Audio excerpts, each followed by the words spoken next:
Think I better let it go. Hey there, this is Tia the writer, and I am back to read another Substack article.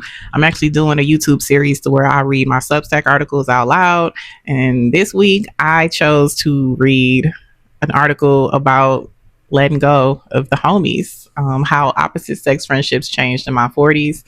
And if you want to read along with me, the link to the story is in my description box below. And also a link to the Substack, platform if you are interested in joining, or if you just want to check out more of my writing, I have a link down there for that as well. And if you're feeling this video, please give me a like, man. Let me know something about liking and possibly commenting and possibly subscribing. I would love that. So without further ado, let's get into it. Letting Go of the Homies, How Opposite Sex Friendships Changed in My 40s by Tia the writer. Growing up as a tomboy in the mid-90s, I always had guy friends. I was the cool girl in the neighborhood who played football in the street and skipped school to go buy the latest rap album.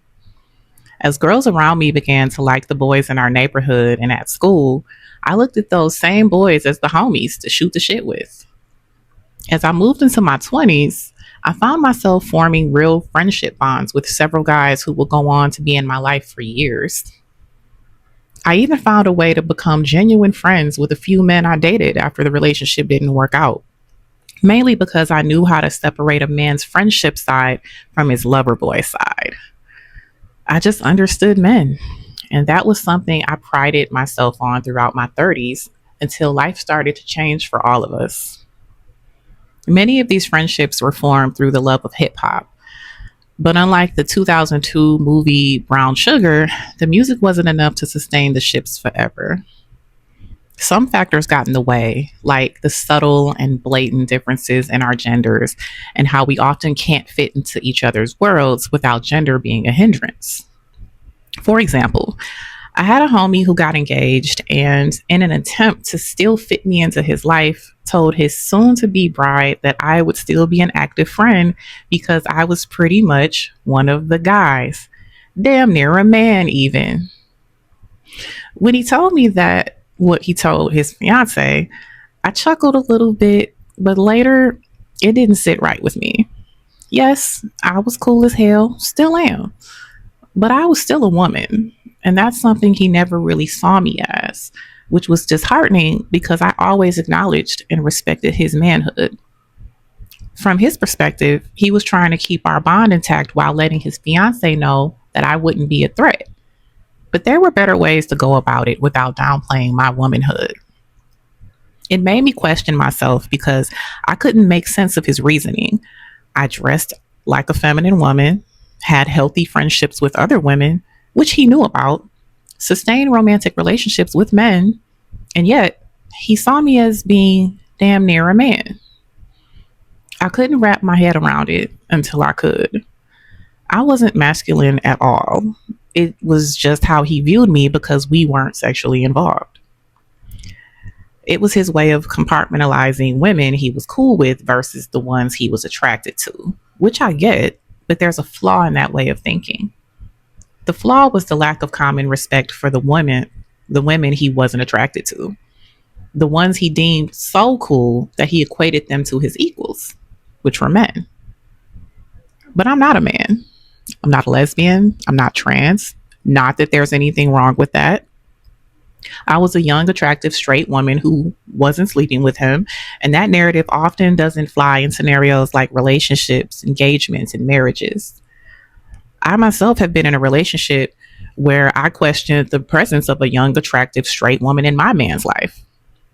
And yes, I did see her as a threat and wondered if he kept her around because of an underlying attraction to her or because their friendship was unmatched compared to our bond. Honestly, the latter hit different because you want your friendship with your partner to be unmatched, and knowing another woman can light parts up of him that I can't is unnerving, even if she's just a friend. But if I'm truly being honest, my opposite sex friendships really shifted when I began to decenter men in my 40s.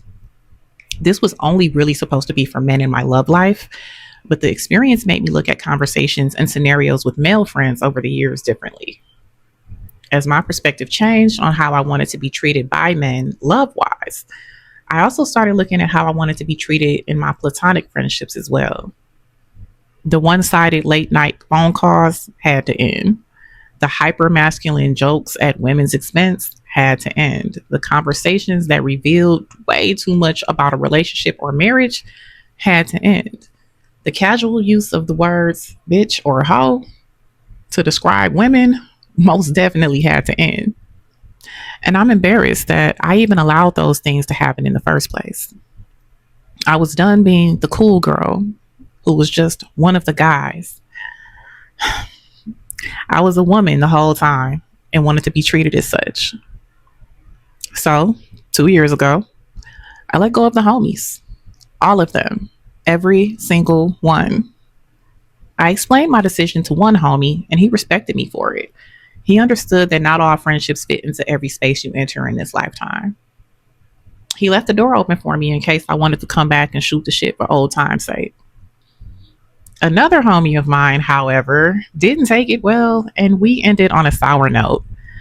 Ironically, this homie was an ex that I befriended after the breakup who was still harboring a couple of romantic feelings for me. That situation helped me understand that what we had wasn't really a friendship, but an extension of a romance that ended badly years ago. We were just holding on to memories of the past and the possibility of going there one day again. Other homies didn't even get a farewell conversation from me. I just stopped calling and responding one day, and that was that. They went on with their lives, and so did I, helping me realize how people come and go, but the ones meant to stay will stay. I still have one good male friend, though, and I don't refer to him as a homie at all. He's a good friend who will show up for me when he can and treats me with respect. But one day, I know some lucky woman is going to snatch him up and look me up and down with a stank face. And on that day, I will quietly honor our friendship and close that chapter of our book. What I've learned in my 40 plus years of life on earth is that nothing lasts forever. People come and go, and men and women can indeed be friends until they can't anymore. Peace. Thank you for reading with me. And if you like this, again, give me a like. And also, if you want to share in the comments, if you've ever had to let some friends, some opposite sex friends go just because life got in the way, let me know, man. Let's talk about it. And I'll see you next time. Peace.